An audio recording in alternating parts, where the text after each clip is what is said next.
So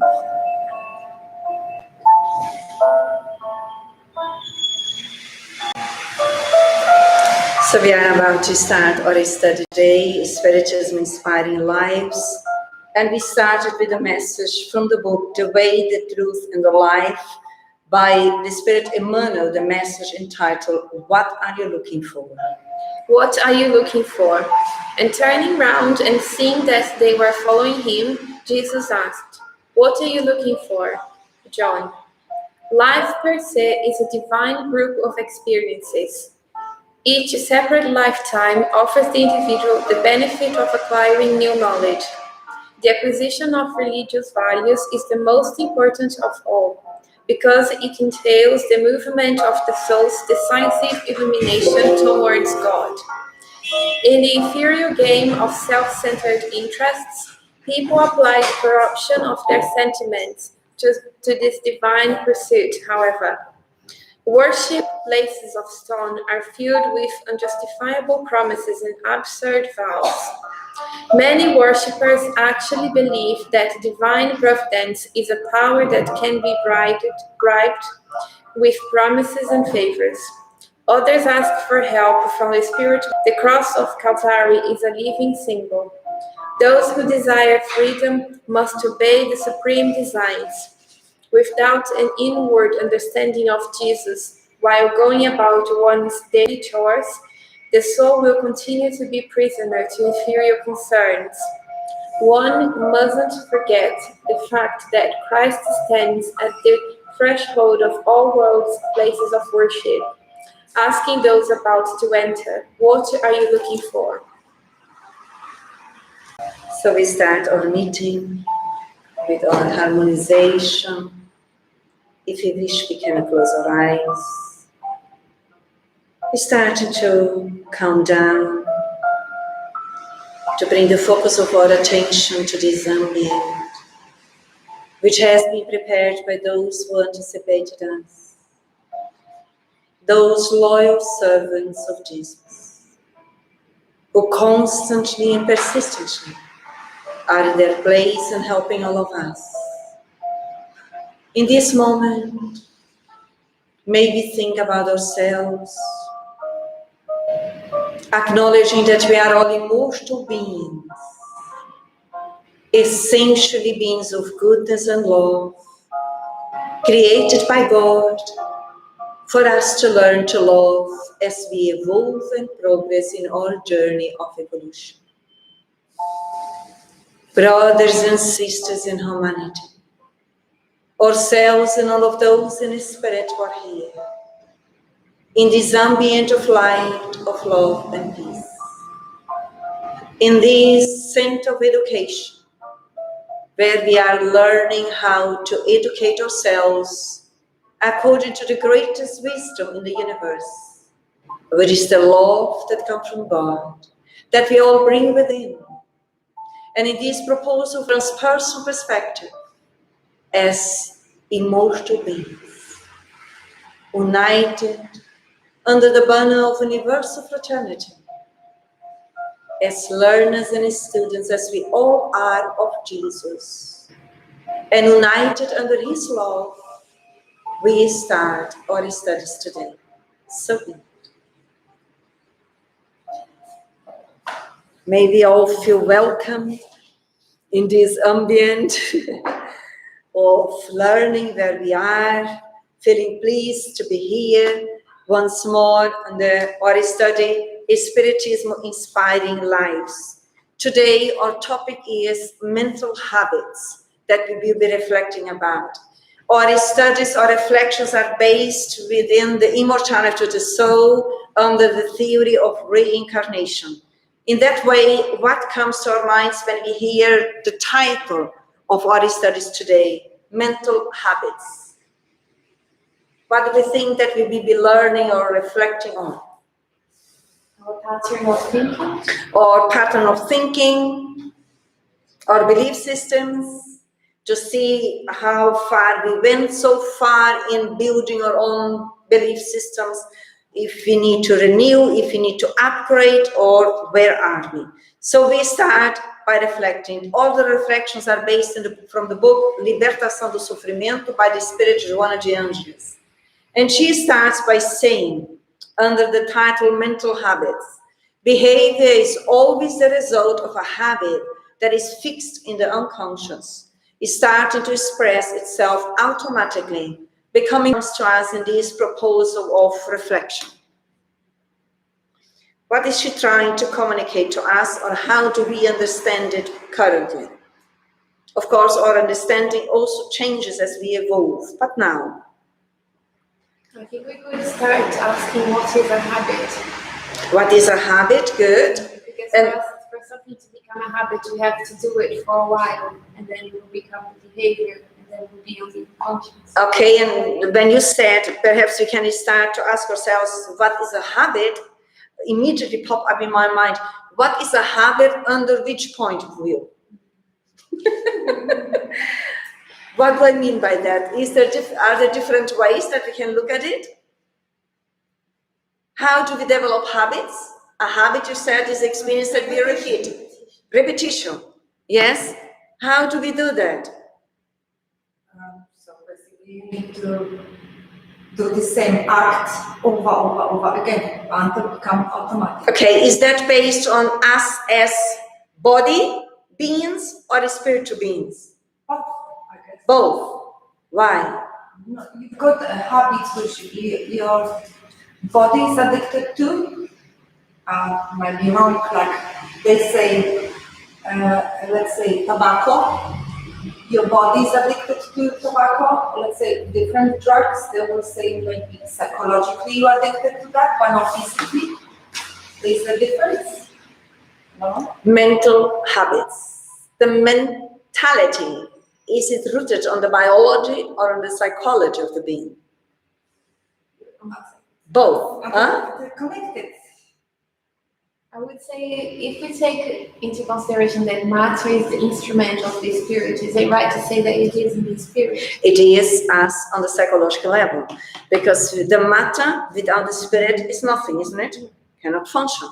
So when we look, you said the tobacco is a vice or is a habit, but the habit actually is rooted in our mental state. Drugs, the cause is on our emotional psychological level. Yeah, so mentally says the habit is formed the way that we perceived in the past, in our learnings, in our interaction with A, B, or C, and we condition ourselves through repeating. Yeah, but in order to repeat a habit, what is she meaning by that? We had probably this habit before we came here. That we as immortal beings who went through different and many different existences, we have been learning through the different existences and the experience that we went through, we conditioned ourselves, we create habits, and then we bring all the experiences on our unconscious memory, which translates within Spiritism on the perispirit memory. So we bring that, but we also can bring where we are in our chronological age with some conditions from our childhood onwards. Is that making sense? But when she says it's fixed in a deep unconscious, it's starting to express itself automatically. Do the habits sometimes express not automatically? Mm-hmm. Which kind of habits? And why do they express automatically? I think every habit becomes automatic. That's why it's habit. Mm-hmm. And why it becomes automatic? Because the connections, the neural pathways, so depends what it is so strong, then that's the first, quickest and biggest route. Okay. The spirit knows to go through. Mm-hmm. Is it automatic because we are talking about the unconscious memory? We don't need to think about that. We don't need to consider anything. Yes, this is why it comes out automatically. Now that we are here reflecting about mental habits, do we think that we all have only happy mental habits? No. Mm-hmm. So we need to learn to be conscious of our unconscious, Otherwise, we are running on automatic pilot and we are just reinforcing our old habits, yes? It's very important in our evolution pathway. Becoming one of the characteristics of each individual's personality. That is important. And we are here now really, as we reflect on the Spiritism Inspiring Lives, to become more conscious of ourselves. Cynthia, read the next one for us, please. The repetition of all thoughts that transforms into action will constitute a habit that will manifest the form of communication with the outside world. Translate that to us. Before our action, there is an idea or thought. And sometimes, even if we don't realize this is the way, because we might think, we might do something, I never thought about doing it, but we actually did it. Is what I'm trying to be saying. So I think this is why we need to always be aware of what we're thinking, even if it's something silly that doesn't. To invest in our learning to become more conscious of our reality, which is unconscious, before it expresses itself, so that we are not, as I mentioned previously, not so automatized. Because really, who we are, even if we don't know unconsciously, that will express through our way of being in the external world, at home, wherever we are. And then she carries on. Severina, read the next one for us, please. Through the emotional and moral quality of which it's constituted, translate the sick or heartful values that are part of personal relationship with others. What is Joana de Angelis telling us? Of which it constitutes, translates the sick or healthy values that are part of personal relationship with others. So our relationship with others is that distinction, how we relate with us. Is that what she's saying? Yes, then the question again comes to us, are we conscious how we are relating with us? Do we know how we are relating with us? No? You don't have any clue? Do we know how we relate with us? What is that to you? You have some wrinkles now in your forehead. No, I was thinking today, doesn't matter what I do, it seems that I never feel okay. I don't know if it's pressure or what it is, you know, they never feel like... Never, when you say never okay, it feels never good enough. You are always like that. So what are you holding? So we need to do some exercises to pay attention to us, what's going on, that we are under such tension internally. Because as more as we get to know, and as more we are constant guard, that we are tied up internally. Is that making sense? Mm-hmm. So here when she says through the emotional and moral quality of which it constitutes. So we're talking about here the ethical values in life, isn't it? Our mental state of mind relates to the level how much we evolved emotionally, ethically, isn't it? Is that what you say? Translate the sick or healthy values that are part of personal relationships. Which kind of sick or healthy values that we can identify now that we may be part of personal relationships with others? What are sick values? Hate, jealousy, indifference, careless, yes. What else?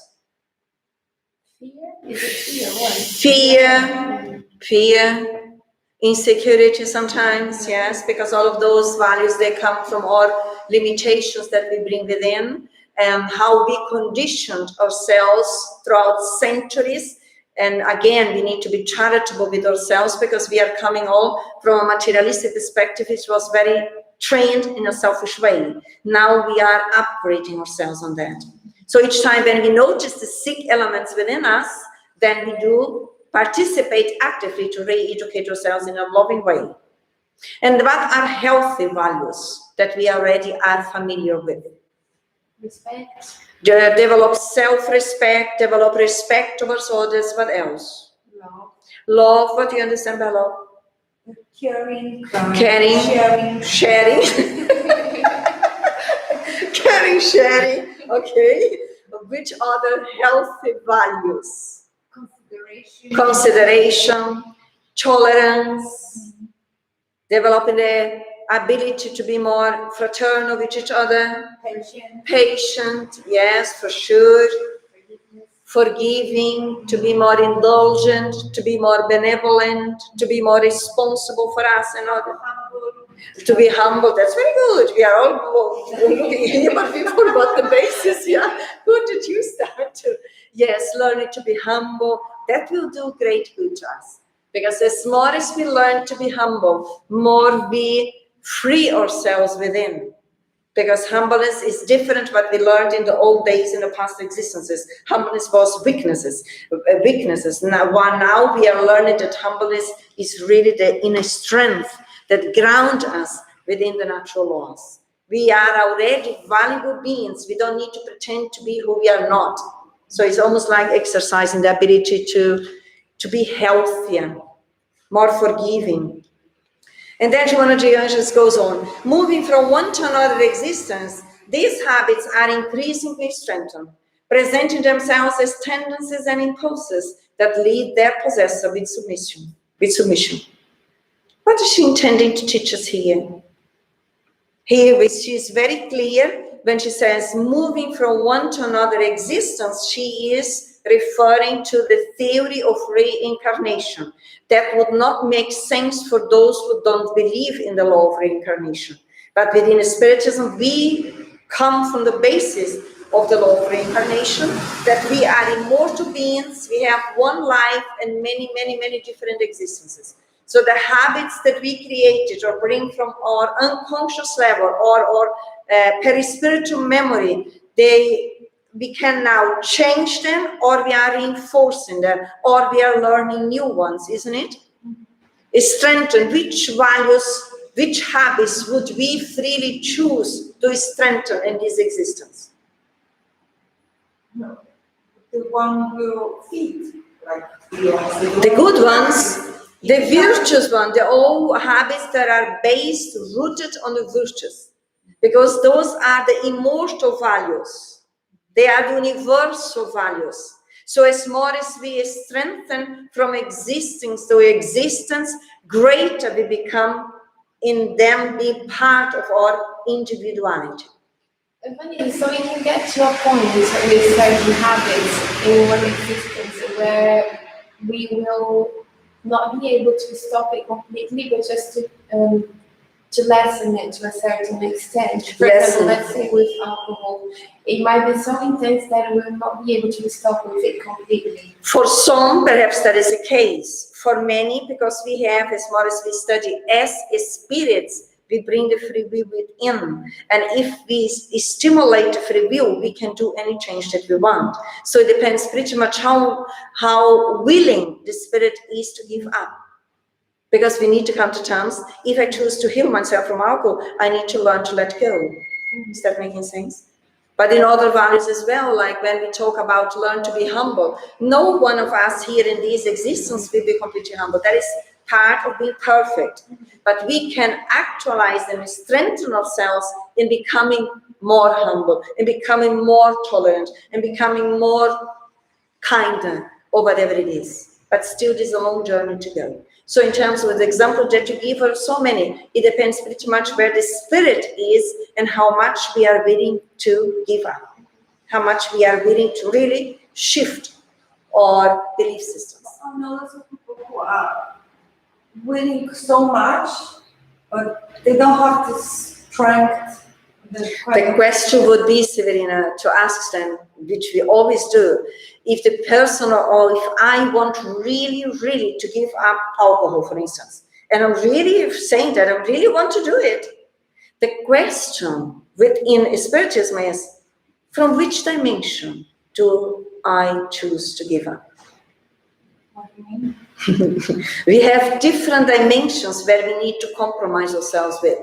The first usually is on the cognitive level, on the intellectual intelligence. I understand, I read that is not good for me, so I choose to give rid of that habit. But then I also, as a immortal being, I need to consider how long I am bringing that habit of alcohol, for instance. How many different existences do I go through? Is that only on intellectual memory? No, it is based on the emotion. It's rooted, ingrained on emotional dimension. And unless I compromise myself on the emotional level and on the behavior level, I may say, yeah, I really want it, but there is other part of me saying, I still have pleasure. I still want it. Is that making sense? So there is when I say different dimensions, we have the dimension of the mental agreement, the emotion, and the attitude. Is that making sense? So it's a deeper proposal which needs to be addressed in order to free myself from. Yeah? But it doesn't mean, because we consider the different dimensions, that we cannot do it. But it's merely unconscious. On the unconscious level, we bring sometimes the habits from different existences. And I can even complicate it a bit further, if you want. I am only alone with that habit. No. I have plenty of spirits which I'm feeding through my habit. And they will do everything what they can for me not to free myself from that habit. Because if I free myself, they will not have me anymore to feed their voices, their habit. Does that make sense? So we also suffer the pressure of the external elements, the other spirits, according to our habits, that they're there, that we need to learn to free. But the spirit, we bring it in the power to do that if you want. Power. Is that making sense? Anything else to add here? Can we move on? Then move on. Cynthia, read the next one, please. The more fixed in the unconscious they are, the more difficult they are to be eradicated, particularly when they are formed by pessimism, by the deviation of moral orientation, by vices. What do you want to say? Somehow I touched on without knowing that was the next one. Yeah, I think it's more or less what we said, because I was thinking where the submission comes from. Does it come from the influence of the bad spirits, or does it come from our habits? First, I would say always from all our own habits. Because as we study the external elements, the spirits, they can only influence me to the level that I allow. Mm-hmm. Yeah? So if I have a habit or a vice, as she says here, and is eradicated from previous experiences, that is my process that I cooperate to condition myself, consciously or unconsciously. And now, the others will only use what I carry in terms of values on my unconscious level. They can never force someone to do something unless we have these tendencies within. Why can the spirits not stimulate within us what we don't have? Because they will not be able to connect. There is no point to connect with, isn't it? Yes. Hmm? They cannot force me. Unless I, with my weak willpower, there is a lack of morality, is a lack of strength on the emotional dimension, because I haven't exercised more to develop my emotional dimension, which is the moral reality, then we are more easily suggested and influenced by them. But sometimes,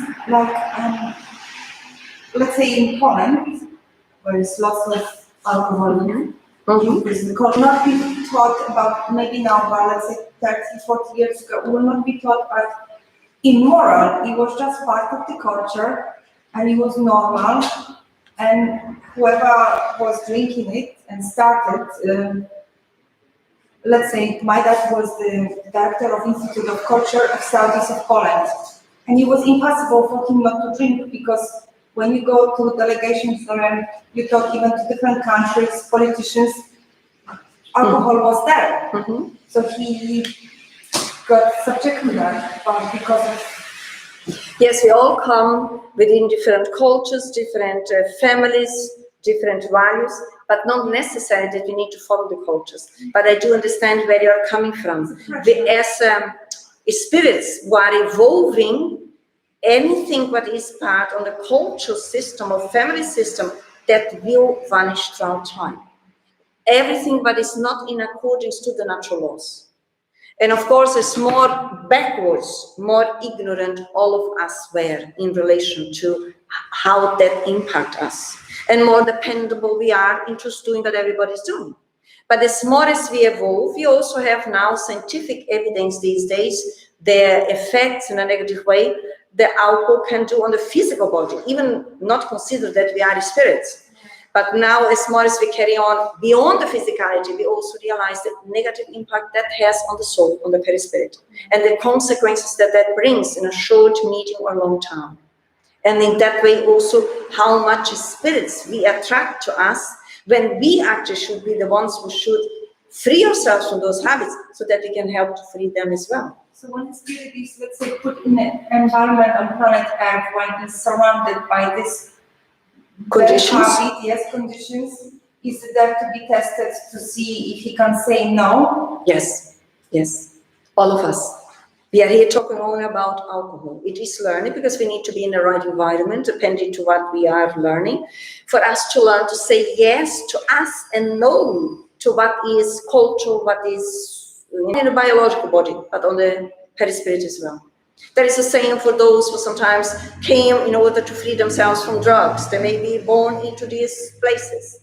Others with sexual issues. Others with whatever the limitations, the inferiority is that we came to overcome. So in order for us to be tested, in order for us to learn to use the free will and position ourselves differently. It's the same these days. It's not just in that way. How many people sometimes they want to free themselves from alcohol, but they feel, oh my God, then I cannot go socializing. Who says so? Nothing impedes us to go out and have a social life. But what do people think? That then you immediately hear that the locus of evaluation or well-being is external to them. I depend what other people think. I don't believe in myself that I can stand up, can socialize and go out. What would you like to drink? Water, please. And feel okay. When that is part of me, that I convinced I learned in the different dimensions, mental, emotional, through the behavior, that is part of me. I'm not considering anymore what other people think about. That is my value. Is that making sense? Once we strengthen that within us. Did you read the last one? I did. Then Sabrina, please. It is fundamental, the need of intimate analysis of our aspirations and their manifestations so that the change is sick habits become possible, giving grace to other ways of the feeling and living. What is Joana de Anjos now helping us to reflect on? It is fundamental, the need of intimate analysis around aspirations and their manifestations. What is she saying just up to here? So, do you have to really think deeply while you're doing what you're doing? Yeah, you really need. Yes, she's inviting us, please. Establish a goal, a proposal that you choose to go deeper within, sincerely, and observe, analyze what are our aspirations and manifestations and experiences where we are. We can always come from a more, let's say, materialistic viewpoint, which is pretty much focused on the body, or I can choose to do this analysis more as a immortal being, which is beyond the physical body. Is that making sense? So that the change in sick habits become possible, giving rise to other ways of feeling and living.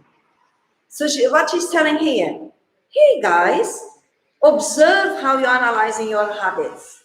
You are immortal beings. If you really want to make change, then I guess it would be wise for you to consider that you are not only the physical body.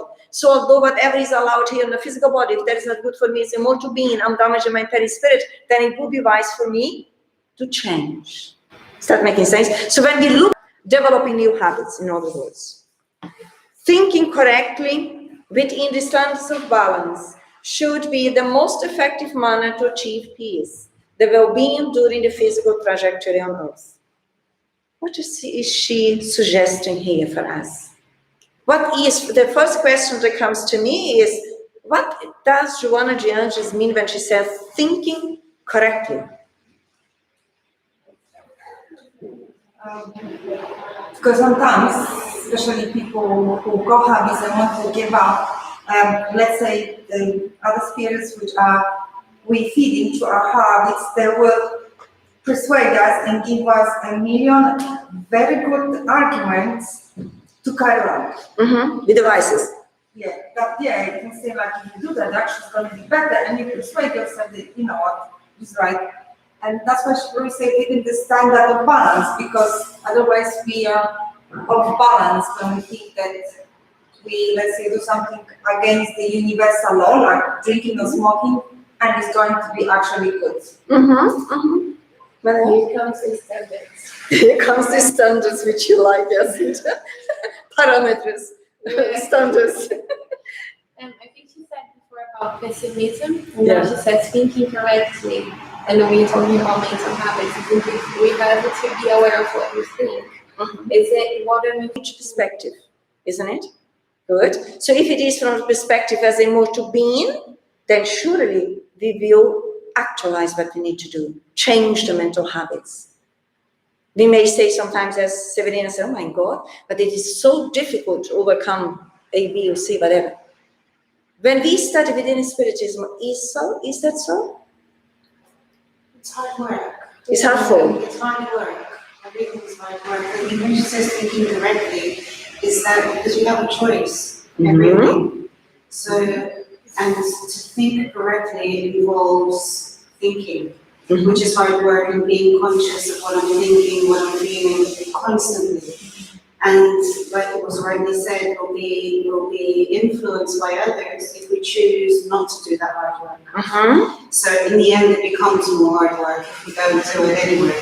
It's really hard. The way that we're going to look at it. If I just let myself go, somebody else is going to think for me. Precisely. And then all of my tendencies are going to be heightened. It's going to be easier for me to be stimulated to all of the biases that I carry as an immortal spirit in here.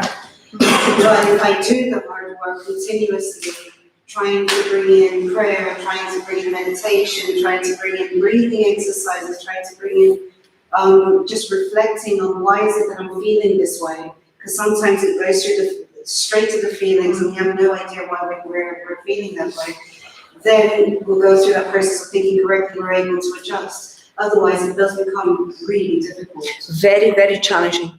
And as immortal beings, because our reflections are based on us as immortal beings and not only in this existence, whatever I don't correct or whatever I don't upgrade now, and there's plenty of that we cannot do in this existence because it's impossible, we are not here to be perfect, but that is accumulating, and then it becomes more challenging. It requires more energy in these different dimensions which we were talking previously, because we are all thinking. There's a fact. The question is, what are we thinking? We all are immortal beings coming from centuries and centuries of conditioning already.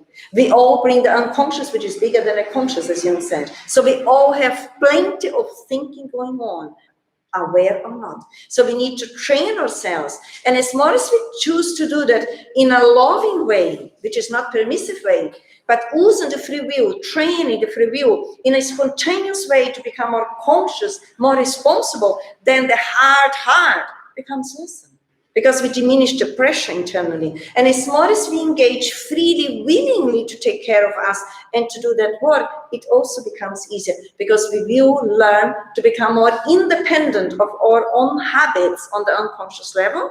Secondly, we become more independent of the external elements, because we become stronger on the conscious level in our relationship with ourselves. We were in a world of trials and initiations where, unfortunately, it will still predominate. We're not in the era of the full era of spirit yet. So remember that everything that we say and we think, it's not a new creation. We're all interconnected. So if I think and I feel and I act, it's not just me, remembering that. And we have choices who we want to connect with when I think, when I act, when I'm feeling. So who am I connecting with in this chain of independence that you're talking about? But another thing that also I remember, Dr. Sergio Felipe Rivera that talks a lot about that from a scientific perspective. But what I remember what impacted me so much was the lecture from Elisa, where she said that, where she brought the text from Emmanuel, and she gave the example about the power of our thought. So everything I focus on negatively, I become. So then we've got people saying, I'm never going to be like my brother because my brother's like this, my mother's like that, and then 20 years later, I'm exactly like my mother. Because the focus of my thought and my energy is expanding that within me. And everything that I'm focusing on, I'm imprinting in my way of being. If it's criticism, then I'm going to be what I'm criticizing, which is so frustrating for the spirit, saying, my God, I don't like this, and now I've become this. Then the act of self-love is going in reverse, because we're not going to love who we're becoming. So the correct thinking is, what is it that I admire? What is it that I can cherish? And another form of, the highest form of intelligence is to be able to observe without judging.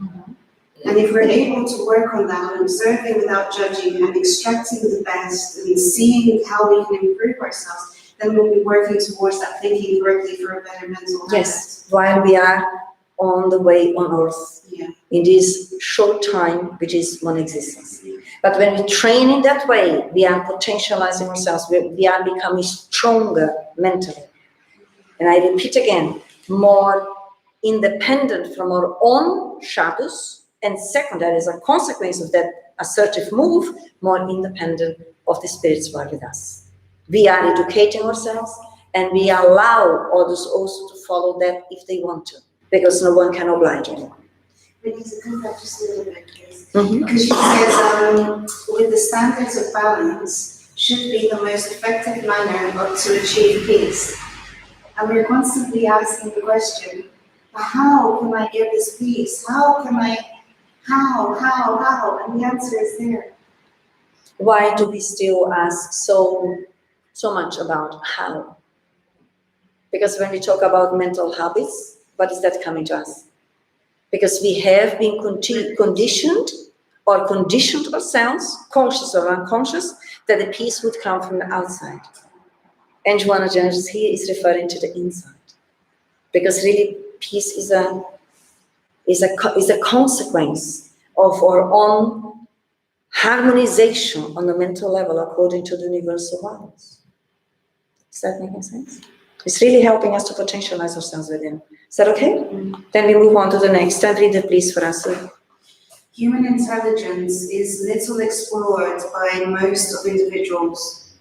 They have become accustomed to accepting the basic occurrences, which are repetitive, which do not require concentration, always transiting the same paths already traveled in imagination, without undergoing new and profound spiritual experiences. What is that bringing to us as we develop our thinking here, our reflections? Why is she saying that human intelligence is little explored by most of individuals? Would we agree with Joanna Genesis, with the spiritual benefactor, that is the case on earth? Yes. As more as we study, we know. Because the majority, and we are not here criticizing, we are here learning to analyze experiences, and we are included in that through the law of evolution. The majority of people still are very on the matter level onwards. Yeah? Then they have become accustomed to accepting the basic occurrences, which are repetitive, which do not require concentration. Is that not so true? This is why each time when we think about or reflect, oh my God, I need to think, oh my God, I need to be aware, oh my God, I need to pay attention. They so hard. Here is Joanna Genesis very clearly saying that we haven't conditioned ourselves. We are conditioned mentally in this automatic way, on the basic way of doing things, isn't it? I wake up, go to job, have a sleep, I eat, have sex, have children, go to school. But when it comes to reflect about ourselves and life on a deeper level, what would you say? There's a saying that says if you prepare and fail to prepare, you're preparing to fail.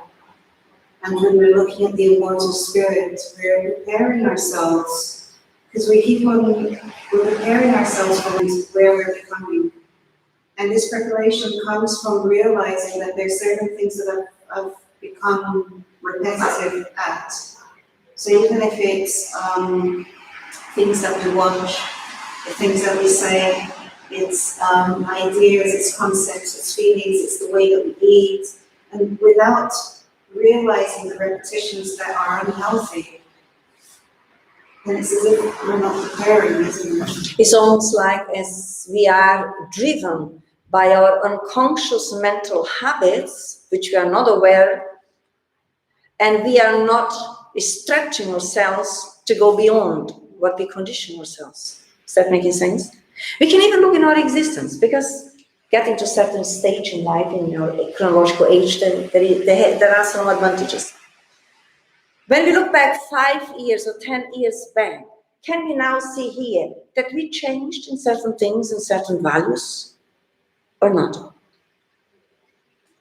I'm exactly the same. Not so sure, because that is what you're saying, without undergoing new and profound spiritual experiences. When we take into account our reflections that we are constantly in this proposal of self-awareness, to become aware, it is as immortal beings. What I'm doing in my journey, my life, what are the consequences in my options since I wake up every day? I am aware of them. I am allowing to stretch myself to go beyond the comfort zone, which the ego loves. But the self is not comfortable at all. It's very uncomfortable if we reflect under the eyes of the immortality. Because if I just come back to the earth and I repeat doing what I always did in an automatic way, I am learning, I am growing. No, as you rightly said, and we are here exactly to conquer new, profound, deeper spiritual experiences.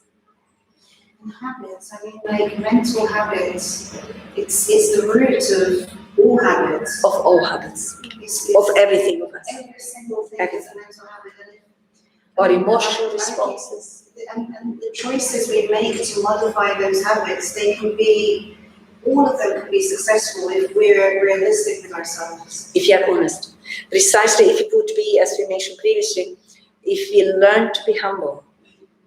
Because if you learn to be humble, which is a journey, and we will not conquer that virtue fully in this existence, but to the extent that we allow ourselves, because we have the free will, and in order to do that, we can progress quite a lot in this existence.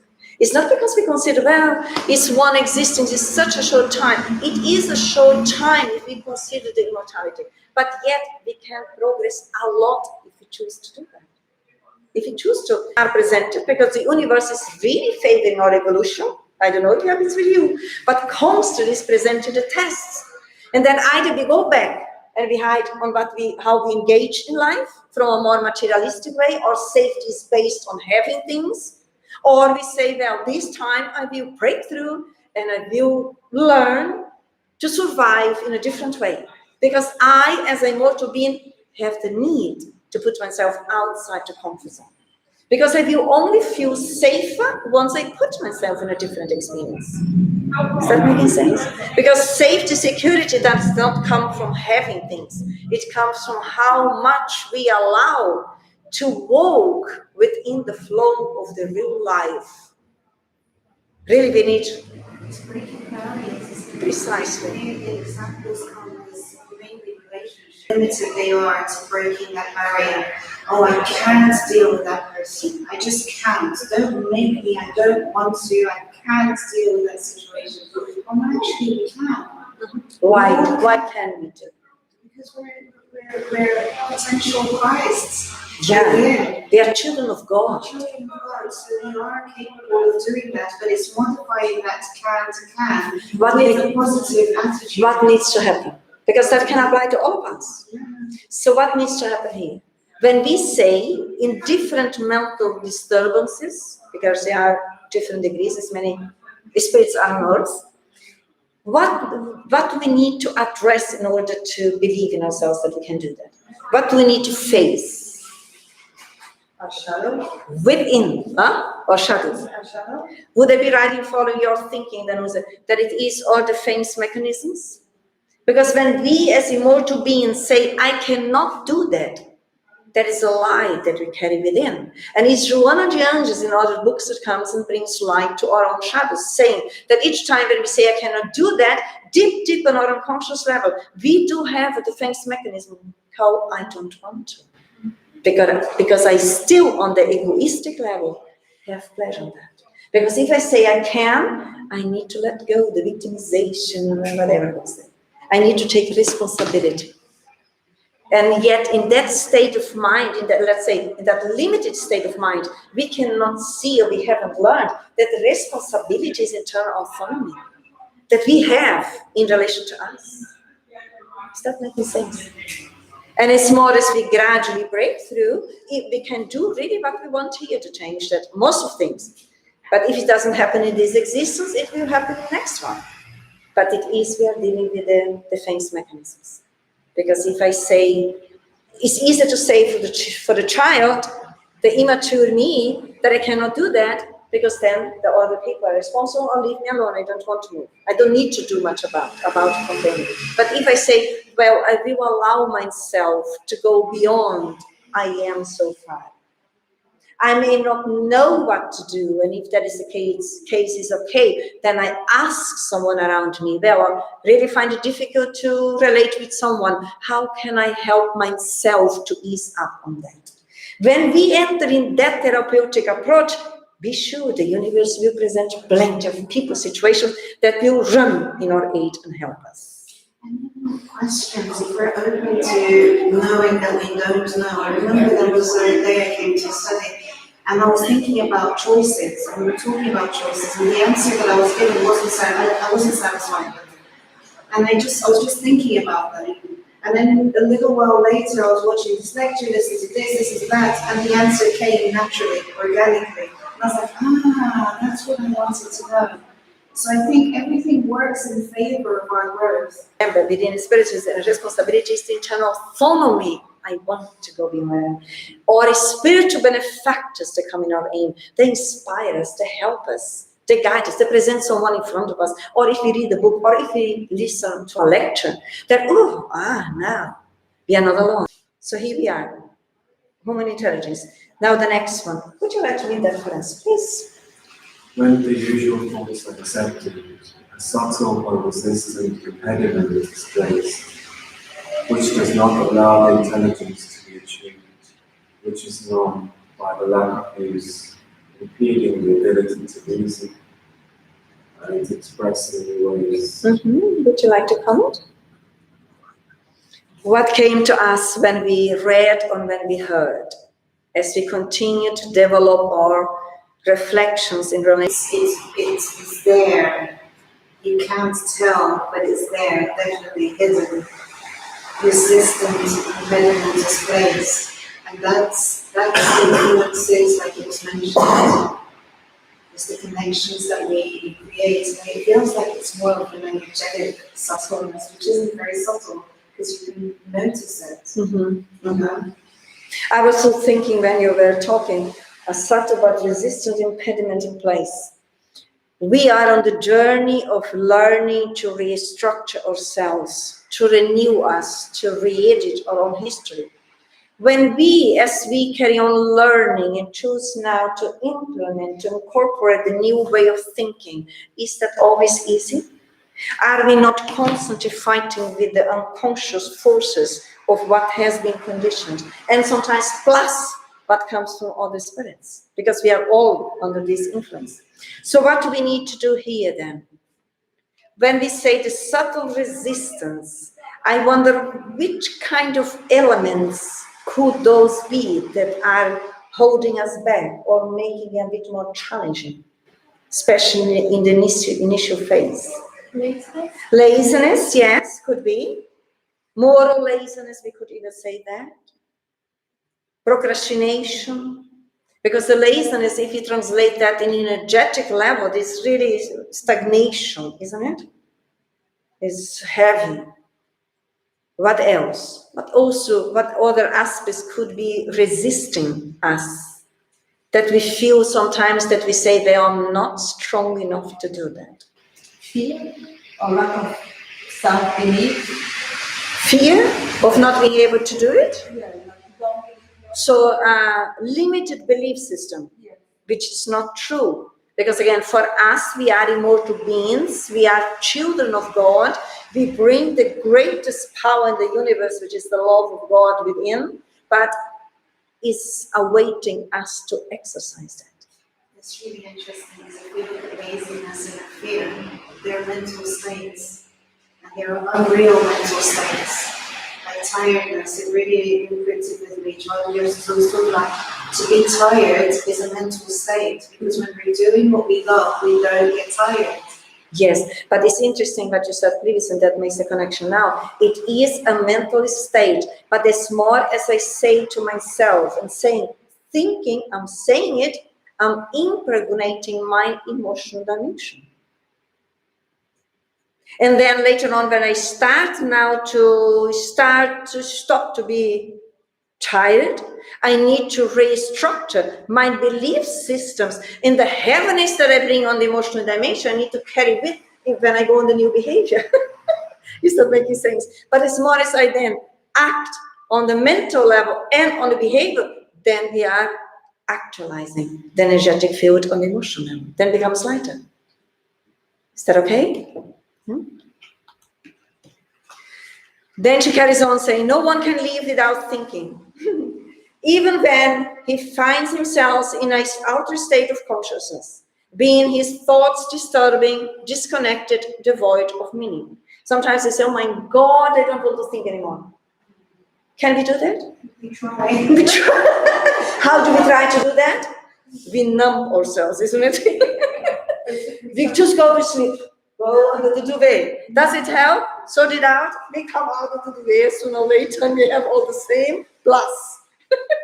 Or we numb ourselves with alcohol. Don't want to think, oh my God, there's too much problem. Or I numb myself with drugs. But the effect will pass and then I'm there as I am. Food, precisely.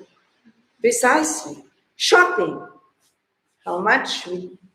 It's called therapy, because we're shopping therapy. By whom is that called? I don't know. Clarify it. It's not geology, because geology recommended the therapy. Stop shopping, learn to love, do good, serve others. Then you really feel lighter and healthier. Cynthia, please carry on with this one. Earthly existence is intended to provide the inner development of the spirit, provided with new possibilities of evolution, opening unknown horizons, which, when identified, propel to advancement.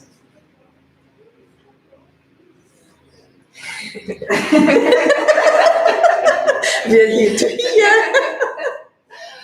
I think regarding the new possibilities of evolution, we have them every second if it is true. They always offered, I don't know how many possibilities to evolve. All the time.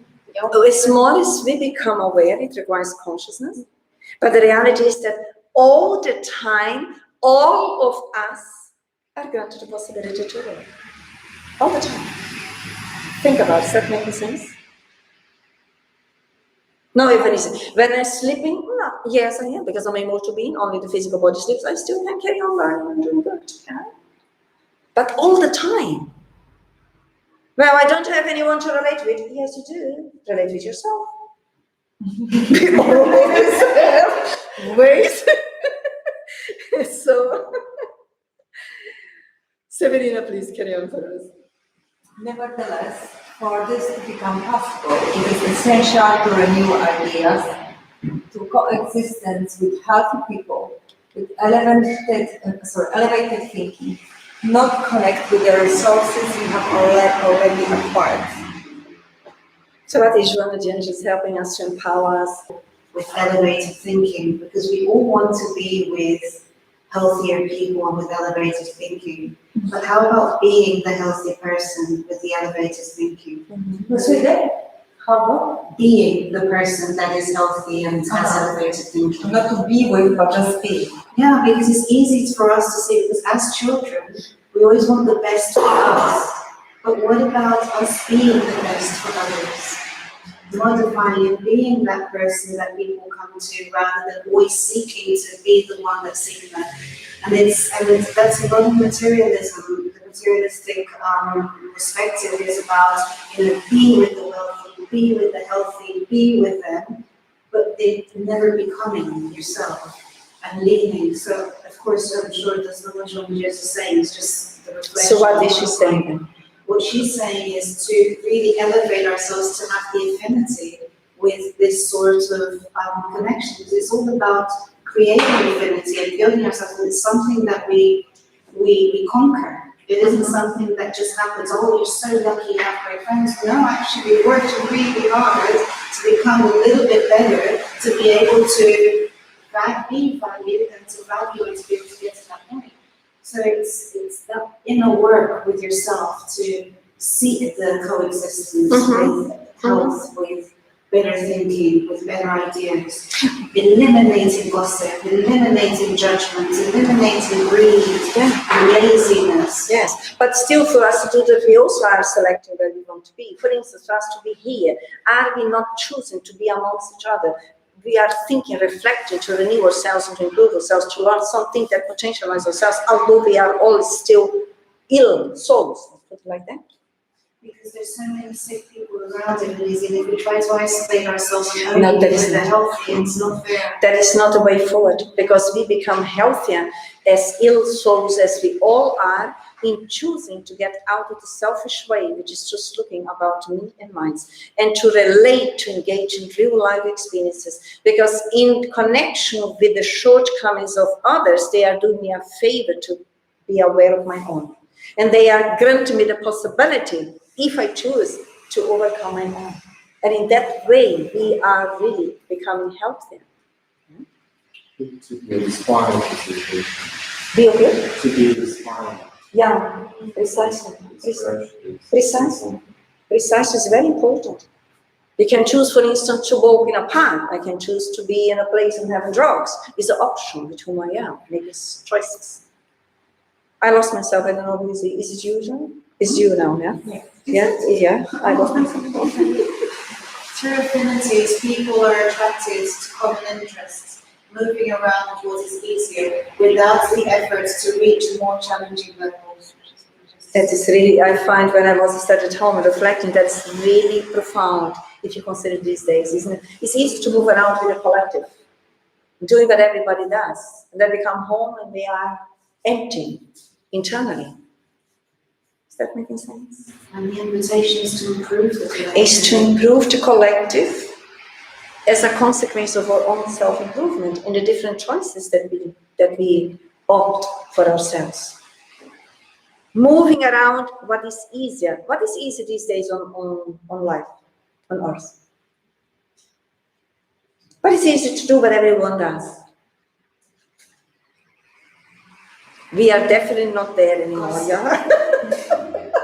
Gossiping, yes. If you're not vigilant, wherever we go, it's happening. And when we are vigilant, the universe is granting us a possibility to renew our old habits if we have. Because when we are in the environment, because our aim is to be amongst people, is to promoting goodness wherever we are, and when we hear that, what are we ought to do? What can we learn? Stop. Stop. What? Why for? Why would I choose to stop gossiping? Because I need to have explanation for me, isn't it? Why would I choose to stop slandering and gossiping on people? What would they tell to me? Don't you? Yeah, there is a book, the whole book about gossiping. I forgot. It's yes, this one. And then she says, when we gossip about people, we rather when we think just because we feel inferior, so we want to diminish the person so we feel better, which is easier than making. That is easier, and we feel so bad deep down. Of course, that is unconscious. That we carry on reinforcing. Diminishing others because we are coming from that low self-esteem, from that inferior reality. The only thing that we know is diminishing others, that the ego, the child, feels a bit better. But that is an illusion. Because in reality, we are intoxicating ourselves and we are getting more ill. Because that will never help us to develop high self-esteem, develop inner confidence, develop self-worth, will not help us. And we need to make no effort. If we diminish other people to feel better, we need to make no effort to feel better. That's a good idea. We don't need to make effort because we are conditioned already. And the other engaged, then we carry on. And it goes on like, when you throw a stone in the water, it just goes on. But we are in this environment to choose to select ourselves to develop our individuation process. So when I'm around, I'm alone. I have my areas on. I know I have my goal. I know what I'm going to train myself. I know that I'm on earth temporarily to condition myself mentally in new ways of being, which are good for me now, later, forever. And then I will be alert, which is vigilant or self-aware. And when the experiences come, I will use them and train myself in a natural way. But I internally will choose to stop. Is that making sense? All of us can do that. Listening to gossip is equally dangerous. Listen, when we are the ones to promote gossip, or if we are listening, we have the same reference.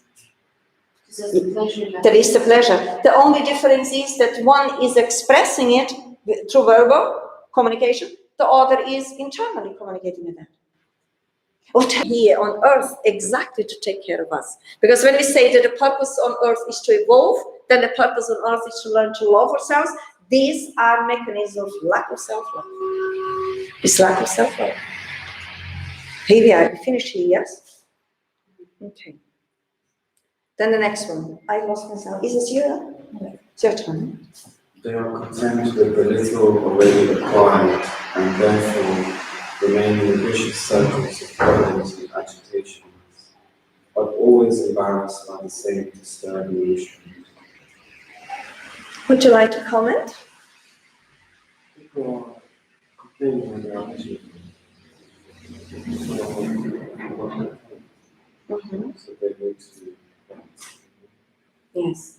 they are content with better. So when we are miserable and we don't take responsibility for that, we just externalize and we need to blame the weather, whatever, external agent, isn't it?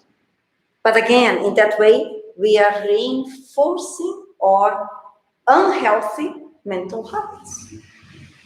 So again, learn to be wise and vigilant so that we constantly are participating actively, consciously in this self-renewal process internally.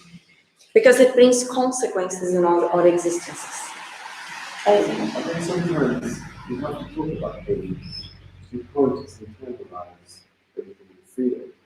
So there is a distinction between talking about things and talking about it in a way which is not helpful.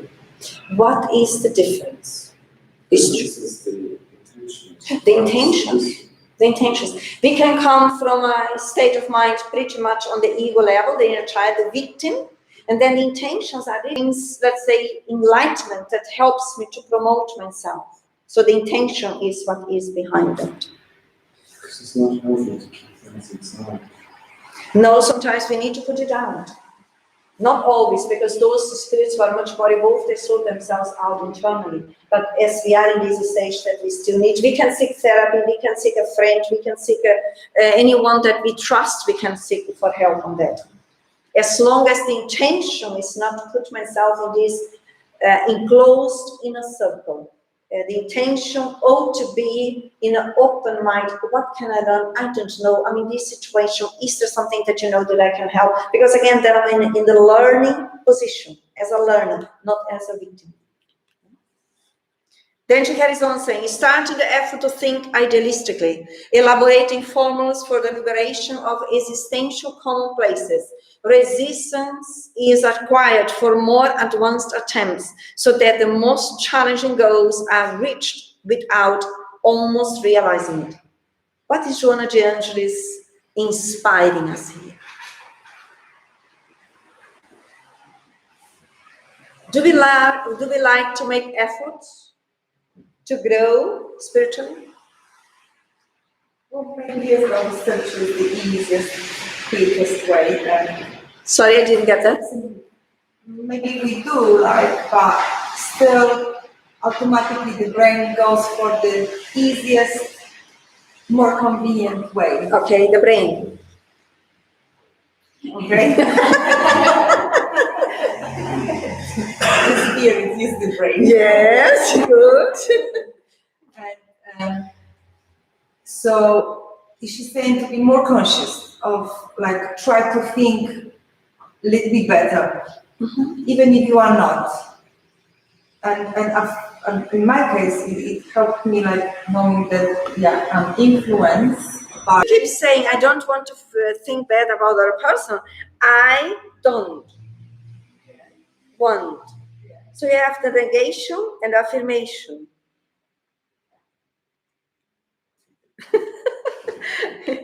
So instead of just saying, I don't want to talk about other people, I realize my negative mental habits and I choose immediately now to talk to me. I choose to think in a constructive way. Yes, yes, exactly. And I be specific what I mean by that. If I don't have all the resources, I may say, the other is a child of God as much as I am. And it's more if we find resources, greater we have later on, or internal vocabulary. But the first one, if it helps us, is the straight point. The other is a child of God, loved by God as much as I am. Then we are always helping that egoistic state to bend. Because the force, the energy comes from the self, the essence level almost. And what we are acknowledging and saying to us is the truth. We are not lying. Is the possibility that, for example, you are influenced by the lower energy, let's say, But the lower spirits. yes, and then you will say, oh no, that's not me really thinking like this. I don't want to think like this. The best way to help us, to potentialize us is, according to what the Spirit's book teaches us, instead of us getting neurotic, is that me is the spirit, and then of course they are laughing about that, or disturbances, yeah? But the Spirit responds in the question in the Spirit's book is, instead of focus on that, focus, is it according to universal law or not? Is it good under God's laws or not? If it's not, doesn't matter if it's mine or if it's somebody else. And in that way, we rescue ourselves quicker. Is that making sense? Yeah. Because really, it's secondary to know sometimes, if especially the beginning, that we still are lacking discernment. So instead of disturbing us, go straight to the solution. Is that according to the universal references? The universal values? No. And then stop, read it. Read it. Then we are, let's say, quicker, energizing ourselves and bringing ourselves back to the center, which is the self, and from that onwards engaging in experience. Okay? So we're in a cloud of testimonies. Constantly. And in that line of thinking, I used to feel a little bit of consolation also with, okay, well maybe this isn't completely me, it's somebody else. But the fact is that we connect. So when I'm thinking about, okay, so why am I thinking this? That I'm connecting with this being. How do I elevate this thought to either bring these beings with me or to connect with something better, like we have the affinity, because we have the law of affinity. Mm-hmm. Eventually it gets to a point, for instance, now we're studying, we're reflecting, certain thoughts won't be permitted to come through. There's certain ideas, certain devices, it just doesn't make sense. There's no affinity there with us. So it's breaking that affinity, which is our responsibility, yes, and being responsible for those that we attract. So yes, if I attract spirits that are constantly getting me to gossip, then I need to re-educate myself and accept, okay, well, I brought these along with me now, so now I need to re-educate myself. Who wants to come along with me? Great, come along, let's study, let's work. Who doesn't, you can go in your own path, I'm going to go ahead with somebody else. So it's like readjusting the way that I'm constantly responsible for every single thing that happens. And I don't even focus in that central way how we are invited by the superior spirits to move forward. It is, instead of, in my way at least, I don't worry that according to the universal values, those who are with me, they are following or not, that is secondary. But I'm following where I'm directing myself. And in that way, we are communicating to others as well. But I want to communicate to those who are also with us, which is the process of love, that I'm determined to follow the pathway of goodness. I'm determined, and I'm affirming that to me, that I feel that within. So I don't need to be aware. Those who want to carry on. But I need to convince that I feel the strength within. Is that making sense? It's challenging to see John Goldman concerning the resemblance in their head is closer to the devil afterwards. Sorry, I didn't get it. It's very small body. Uh-huh. You see their resemblance is closer to the evil things around them. Oh, yes, yes. So it's like, yes. Yeah. I'm not going to fool myself. Yeah, and when we think about the child of God, as I mentioned, I always go for that because that is the truth. That helps me really to break through. Because we all have this negative, pessimistic mental habits that we still bring from our previous habits and values, that now we are granted the possibility to be here in this institution, Earth, for us to re-educate ourselves. Yes, it's really helping us to potentialize and become more independent from us in relation to this time. So in that way, we are coming to the end today. And we close the meeting. I ask Danusa to do the closing prayer for us, please.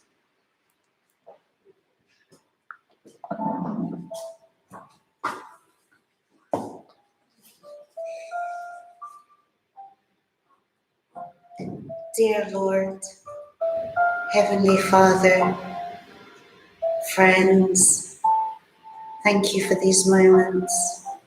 Thank you for these studies.